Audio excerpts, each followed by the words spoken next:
For the tournament. Oh, very much. I hear it's a great one. You've been playing a lot of golf lately, so you all practiced up. Yeah, it doesn't show, but I've been playing a lot. Cool. Nice to see you. Welcome. Thank you. There's a man right there. Okay. How are you? Just fine, Dave. Nice to see you. There's a pleasure. Have you been in Alabama before? No. Wait a minute. No, haven't been. Passed through one time, and that's about all. First time in Montgomery. Well, welcome here. Are you looking forward to the tournament? Fantastic. I'm looking forward. Like I haven't been looking forward to something in a long time because George is a close friend of mine. Nice to see you too. You've been playing a lot of golf? About once every tournament. That's about it. You have a lot of fans back at the station that watch you from 12:30 to 1:30, and they want me to ask you one question. Yes. I want to ask you one question. Are you going to drop out of the Senate race? I lose. You lose? I lose. Oh, I really shouldn't have said that. You really shouldn't have said that. No, I should. I slipped out. I forgot what day it was. Oh, my God. But so you're not going to drop out? No, I'm not going to drop out. I may run. I may run for president next year. That's about all. Okay. Thank you very much. Thank you, Dave. It's a pleasure. Bye-bye. Thank you. Was the flight anything like you described last night? It was better than that. Better. It really was. It was great. Super. The flight. The flight, yeah. Oh, wait.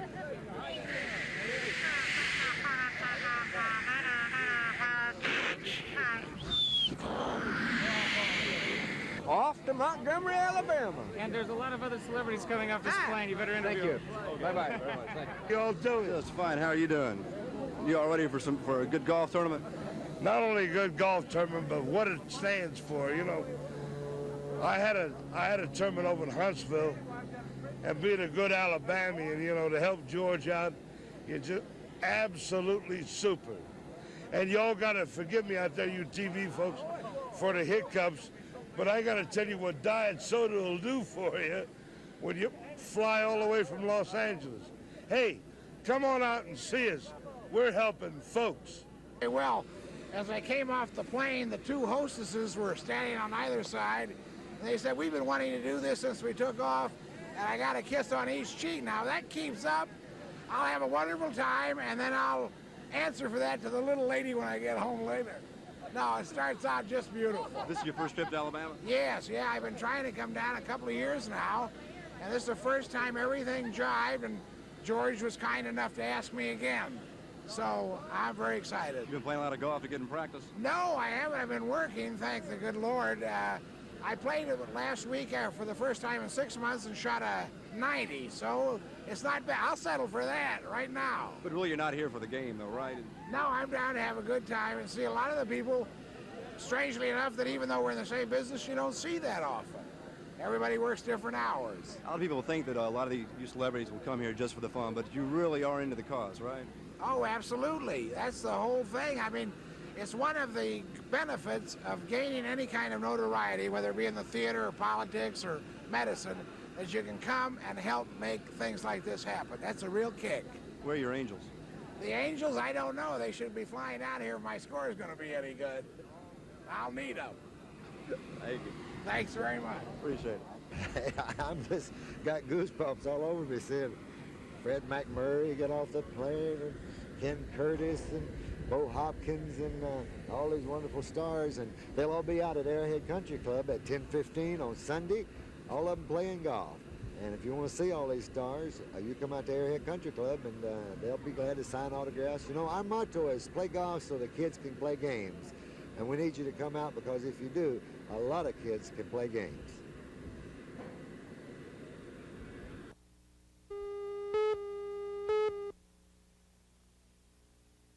Well, to some degree, not so much technically, but because, you know, once you walk on the moon, you can never unwalk. You live with that, and as a result, I like to stay involved unofficially as much as I can with what's going on. And a lot of my buddies are still in the program that will be flying the space shuttle, so I'm obviously interested. And I'm afraid when the time comes when that thing gets launched from Cape Kennedy in about a year or so, I'll sort of say, gee, maybe I should have stayed around. Is everything pretty much on timetable? I think so. There may be a few realistic delays, but you know, we've had delays before at this stage of the game, and they're always for good purposes.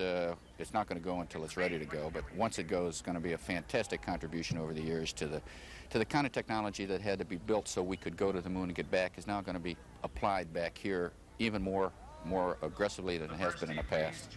One more question. We've all heard from the few folks who are very vocal who say that you folks never even made it to the moon. All this was done on a Hollywood soundstage. No. Have you ever reacted to that? Oh, I don't know. How do you react to that? I understand there's a guy who's been interviewed who's writing a book or whatever, and he'll probably make $1 trillion at it saying we did it in Nevada. I'd just like to meet the guy because I was strapped to that Saturn V a couple times. I'm the guy that risked your life. That went out there. Well, yeah, but you never get something for nothing in this world. The rewards and the responsibility that went with going because of people like your audience around this country that you represented, that sort of believed in you. The comments I hear from people, young and old, kids that, were, first time I flew, they weren't even born, but yet they're part of the pride and excitement of the program. That's what really makes it all worthwhile. And I guess there will be people who say we never did, probably to the day we died, and some people who believe it. That's right, and there's still a flat Earth society. I want to tell you, I'm a testimonial of the fact that we did go to the moon. And if I had time, I could tell you what this Earth, as beautiful as it really is, looks to me. And it's not flat. It's round. It's living. It's beautiful. And one summation phrase, I guess, it's far too beautiful to have happened by accident.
The best indicator, I suppose, as to when something like this happened is when power was interrupted. These residents of Mexie and Monroe County were without power, some without homes, shortly before 7 o'clock this morning. The storm tore a half a dozen mobile homes completely apart and did extensive damage to another dozen. Mr. and Mrs. J.W. Rowell were fortunate enough to escape serious injury or possible death when their mobile home was torn from the foundation blocks, thrown into the air, and destroyed. Well, I was on my way to work, and my wife called me after I got to work down there and told me to come back, that the trailer had blowed up. I thought maybe it might have been some kind of electrical something that had made the trailer pop, but when I come back and saw all these others, then I knew right then something had come through. But most of the folks living in the park had probably already gone to work, because most of them work over at the paper mill over there on the river, and there was some folks that were still at home, some work at night that had come home from work, and this back trailer back here, the one that turned over, and he was at home, and his trailer turned over, and he had to crawl out the windows, and the one that's still standing, it's tied down real good, and that's the reason, I believe that's the reason his didn't flip over. So I didn't know what to do, and I felt the car rocking, so I got out of it and started across the road, and it's just a terrible feeling. Did you have any pre-warning that the storm was on its way? I felt the trailer rock and I got out. That's all. Was it raining at the time? Yes, it was raining. And I felt the trailer rock and saw the wind was blowing, so I got out. Mr. Rowell, what are your plans? What do you need to do now? Well, it's hard to say right now. We got to wait on the insurance on the trailer. We had just bought the trailer. The trailer wasn't even 3 weeks, it wasn't even 2 weeks old yet. And we just have to wait on the insurance to find out what they're going to do. But like I say, the trailer was supposed to have been tied down when it was set up. The trailer wasn't tied down, and if Big Four doesn't refund the money on our personal belongings, then we'll put a lawsuit on it. You feel fortunate that you were both outside the trailer at the time? Yes, sir, we feel fortunate, and I thank Yes, God sir. that my wife's alive. In the city of Monroeville, 5 miles north of here, power lines were blown down and trees uprooted. However, there were no injuries reported in the town of Monroeville. The county jail sustained roof damage. This is the first storm of any significance to hit Alabama in what is referred to as the tornado season. Past experiences have shown that it could have been worse. Residents in this area, however, say they're glad it wasn't. From Monroe County, George Mitchell, WSFA TV News. The area most affected is about 2 miles south of Eclectic. Authorities and witnesses report that about 6 a.m., a storm cut a path through mostly wooded areas about 300 yards wide and 5 miles long. Numerous trees were either broken in two or simply pulled out of the ground. Several roofs were blown off of barns. A mobile home was moved several inches off its foundation. The primary feeder power lines into Eclectic were knocked down, leaving residents without power for about 3 hours before work crews were able to reroute the lines. Authorities are still unsure about whether this was just a strong windstorm or a small tornado, but Eclectic Police Chief James McCoy says he's convinced it wasn't just the wind. A normal wind doesn't do this just in a straight path, and looks to me like it would, if it had been this wind, we would have had more wind damage in a wider path. Well, we've got about 200 yards here, is about all we've got, wide. And normally twisters should travel in a width similar to this. How long was the path? I'd say approximately 5 miles. There were no injuries or anything like that, though? No injuries reported at all. McCoy said he estimates the damage in the area will run about $20,000. This is Dave Rickey, WSFA TV News, Eclectic. Rescue workers in Monticello began sifting through the rain-drenched rubble, searching for bodies and survivors of one of the 8 tornadoes that ripped through southeastern Mississippi about 1 a.m. this morning. 4 members of the Walter McNeese family were killed. 1 person was hospitalized, and 20 others were reported injured. They was always scared of bad weather. They always come to our house whenever it started. The wind started blowing. And Mama got up twice to see why they didn't come, but they never came. Did you try to phone them? No, we didn't have time. They usually always come, it didn't matter what, but it wasn't really bad until it just hit, and when it hit, it was gone. They were really great people. Power lines were down statewide, while mobile homes and surrounding vehicles rolled like tumbleweeds across the debris-covered landscape. According to most people in the area, this is the worst tornado to come along in almost a century, and one they're not likely to forget. This is Fair Barkley reporting from Monticello, Mississippi. What appears to have been a mini tornado moved across an area south of the southern bypass here in Montgomery tonight around 11 o'clock. Reports from a WSFA TV news crew in the area between Narrow Lane and Woodley Roads indicates a large number of trees downed, power lines broken and lying across the roads and yards, and at least 5 persons injured in some overturned mobile homes. It's not known how serious these injuries are, but reports from the scene of an overturned trailer say that the people inside suffered less than serious injuries. Police have blocked off the damage area, which is concentrated near Patterson and McGinnis Roads.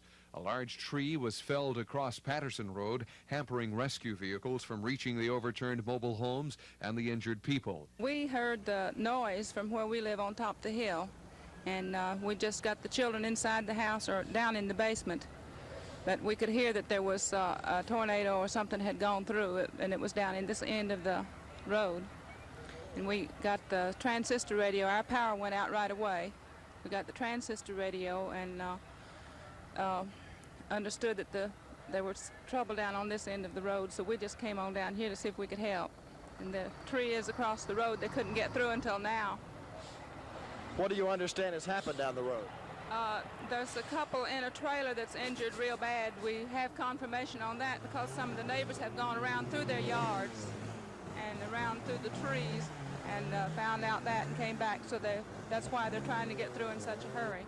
But I just heard that there might be 2 or 3 trailers that have been upturned down there. It appears the mini tornado or high wind from the trailing edge of the thunderstorm that moved through the city shortly after 10:15 also damaged Bowman Transportation Company on US 331 South.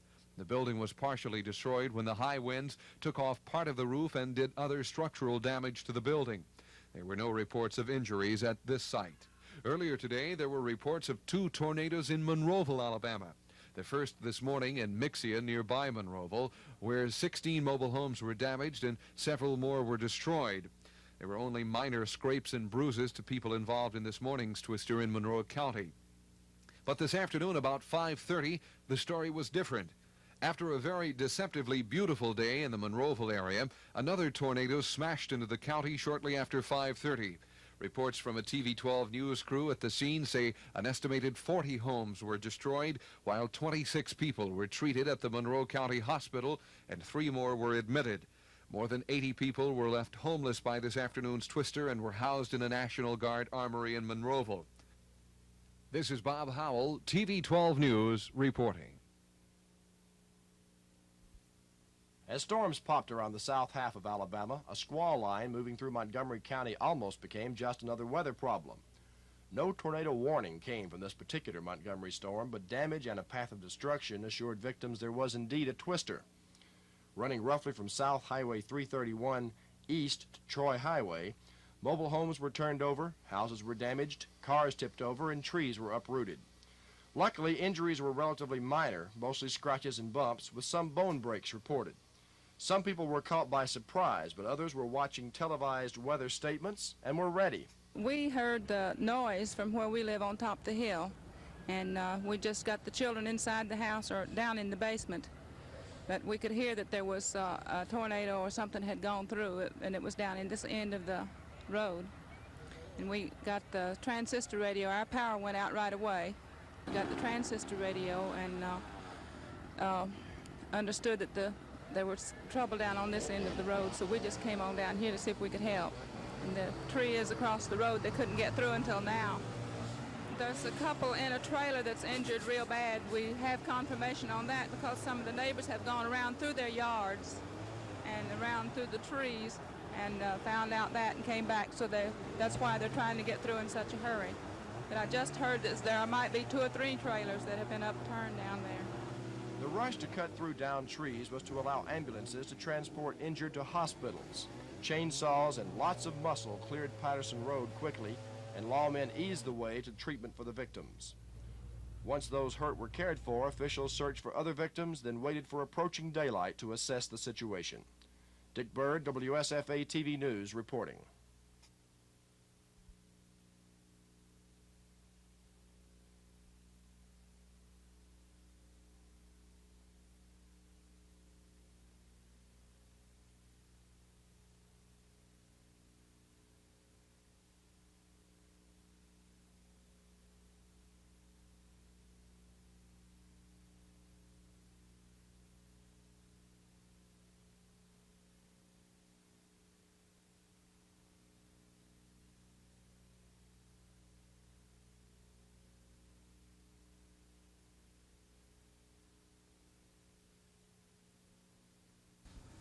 The second tornado of the day hit the Monroeville area only 10 hours after the first. The storm touched down in 2 locations, in Peterman and the Limestone community, both within 7 miles of the first twister touchdown. In Peterman, roofs and trees were damaged and 1 mobile home was demolished. Without electricity, the Skipper family tried to pull what they could salvage from the debris in the darkness. Deborah Skipper was in the home when the tornado hit. She was rescued from beneath the wreckage by a Monroe County deputy sheriff seconds before the frame collapsed. It's pretty frightening. I come to the back door and opened it, and it went over. And the back door landed on my hip. And it's blown several feet off its foundation. Did it turn over completely? Completely over. What time did this happen? About 5:30. You were not injured? Just a few bruises. But a lot of your things are all over the yard, aren't they? Yes, sir. What are you going to do now? I don't know. The heaviest damage occurred in the Limestone community 5 miles northwest of Monroeville. 25 mobile homes and a dozen frame structures were scattered over a large area. This was a house, a home for this black and tan dog, and he refused to stop guarding what was left. This was a mobile home. You can't even tell what color it was by what's left. This was amazing. A telephone pole driven through a single hole in a mobile home. Out the back side, the pole is 8 feet above the ground.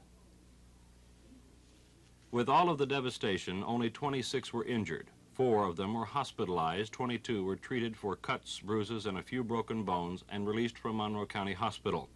80 were displaced from their homes by the storm, and they were taken to the National Guard Armory in Monroeville, where they were given shelter. Some were treated and fed by the Red Cross. Children had a hard time getting to sleep after their experience. The Frisco City Fire Chief Arthur Gunn estimated damage at well over $1 million. While surveying those without homes trying to get comfortable in the guard armory, Red Cross workers, police, and rescue workers generally continued to marvel how everyone escaped death. Units of rescue squads from several cities made it to the tornado scene within 2 hours, with some units coming from as far away as Dallas County, Jackson, Alabama, and Atmore. In all the day's storms in Monroe County, sheriff's deputies had recorded continuous storm damage several miles wide, 45 miles long. It will be a very long time before the citizens of Monroe County forget April 18th. Clark Edwards, WSFA TV News, Limestone. There seems to be considerable controversy and many questions as to whether or not there was a tornado warning 2 nights ago. There were no sirens before a tornado ripped through South Montgomery Tuesday night. Now, the City Public Safety Department is investigating the reasons behind the apparent failure in the early warning system. Aside from that serious problem, there may be some questions of how adequate the National Weather Service radar is here in Montgomery. Weather Service officials say they did not issue a tornado warning, however, the other night, but they did issue a severe thunderstorm warning. They also say the radar is not the last word in storm protection. Well, all tornadoes are some problems to radar systems. Let's get one thing perfectly clear right here. Radar is not a bona fide tool for detecting every tornado. This is a misconception. Just because we have a radar here does not mean that we're going to pick up every tornado that develops. There have to be certain ingredients involved with a tornado, in other words, for it to show up on radar. Number one, it had the funnel cloud itself has to be large enough with enough water vapor in it to get reflectivity back to the radar. Of course, if it's sitting on the ground, it's a fair-sized tornado picking up a lot of debris in there. You have enough reflectivity return, to give you a good signature on your radar. We have other problems with this radar that are similar to other radars, where when you have rain over the radar itself, you have an attenuating factor here which diminishes your return back to the radar set. The other night when we had the thunderstorm move over here, we had very heavy rain over the radar. We were getting a weaker display on our radar than you would ordinarily if it wasn't raining, so this even makes it more difficult. The third factor is that if you get anything real close to the radar, you're contending with what we call ground clutter. This is returned from buildings, hills, things of that nature, which extend outward from the radar approximately about 10 to 15 miles. The storm that came through here was right in the middle of our ground clutter, which even gave us more problems. So therefore, we did not see any hook. And in most cases, with a mini tornado, you're not going to see a hook anyway because it's not, sufficient enough funnel cloud to pick it up to start with. So add the other two problems to it, and you can understand the kind of problems we're dealing with. A news conference has been called at City Hall tomorrow morning where National Weather Service officials and city officials will give an explanation as to what occurred in South Montgomery County before the storm hit. National Weather Service officials will say how much warning was given in advance of the devastating storm. This is Norman Lumpkin, WSFA TV News at the National Weather Service. When tornadoes or other disasters strike a community, many agencies rush in to provide assistance. Among those staying and helping through the initial recovery and on into rebuilding is the Red Cross. Montgomery chapter official Mitchell Kirkland says help comes in 2 phases. The first phase that we look at is to try to take care of the masses. We do not necessarily separate them, but if we can take care of 100 families in a given situation for 12 to 24 hours up to whatever time necessary, we need to take care of the mass volume in the beginning. Doing what? The basic needs, food, shelter, and clothing. How do you go about providing food, shelter, and clothing in an area that may be damaged by a tornado? We try to locate an area like a school with a cafeteria where we could utilize the professional people to prepare the food. We have blankets and cots stored in different locations around the country where we can move all of this material into a given location within 6 hours or less. Okay, you provide for their basic needs. The first day, the first night is over. Does it end there? No, we start rehabilitation. Instantly, we start rehabilitation. What we need to do is to restore this family, totally restore the family, with all the basic necessities of life. What would you provide a given family? Here again, food, shelter, clothing, furniture. You can classify it in 6 different classifications if you would like to. Housing if necessary, rebuild a home if to that extent. The total, everything that a family needs. In other words, if the clothes were destroyed in a tornado, new clothes would be forthcoming. That is correct. We, in the past, have been able to purchase for families in need new clothing. And we use what we call a standardized assistance plan. The same clothing, or the same amount, I should say, that's given a 12-year-old in Montgomery is given a 12-year-old in Los Angeles and vice versa. We're talking about new clothes, too, aren't we? That is correct. What about, say, housing, rebuilding or providing new housing? Is this in the form of a loan? No. Everything we give, everything we do is an outright gift. Now, I'm not saying that in a given situation that we would build a person a $30,000 home. Depending on his income and financial condition, we would expect him to do whatever he can without creating a burden on his family. Then we would meet the balance. How do you face a budget on something like this? How do you pay for it? Well, of course, through United Way, the bulk of our dollars are raised throughout this country. And nationally, every community contributes its funds, a certain proportion, to our national organization. They handle our disaster expenditure. Currently, it's running about $24 million a year. So every community throughout this country makes their annual amount necessary to meet these needs based on past experience. So in other words, if Alabama this year, heaven forbid, had a hurricane and 5 tornadoes and you only had enough money in the coffers to handle 1 or 2 of those circumstances, money would come from elsewhere in the country to help out. That is correct. And of course, since we're speaking of this, if we have a job in the very beginning of a year that would cost us $15 million, we cannot go out to the American public in the beginning to ask them to contribute additional dollars. Normally, it's when the till gets real low. We have to go to the public and ask them, to come through and help us meet human needs. Who provides the teams to work on this recovery? Are they just citizens? Volunteers, just like you. I'm sure that you've had excellent training and would do an excellent job working in conditions of this nature.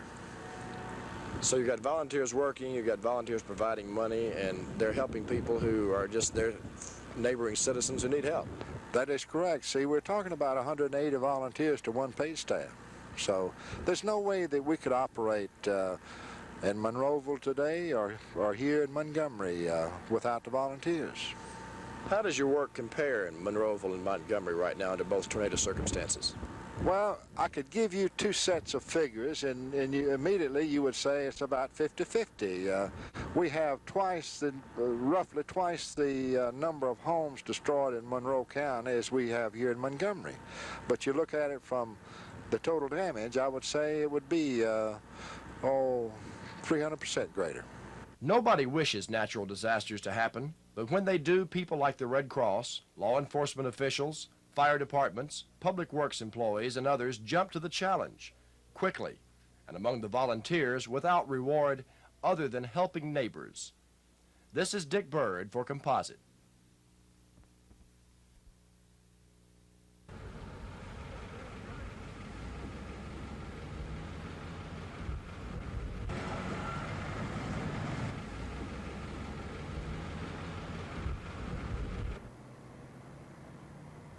Western has given us nothing but the runaround. They and L&N are one and the same. Now, we've had 3 derailments in the last week. They sent us some wishy-washy letter. You can never find the proper official, and if it takes some action like this to get their attention, now we'll do it. Now, we're not going to let the trains in. We'll let them out.